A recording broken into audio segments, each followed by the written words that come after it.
亲爱的同学们，我是小丫老师。今天老师想和大家分享一篇有关建军节的文章。90 glorious years have passed, but Nanchang uprising is still a fresh memory.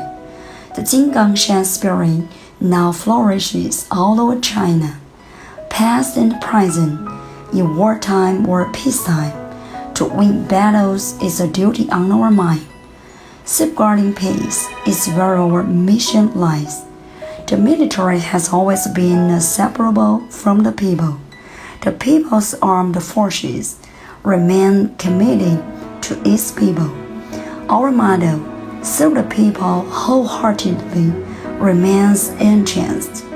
Amid 90 years of wins and rings, ups and downs, the PLA holds its original will.And with it is heading towards the future.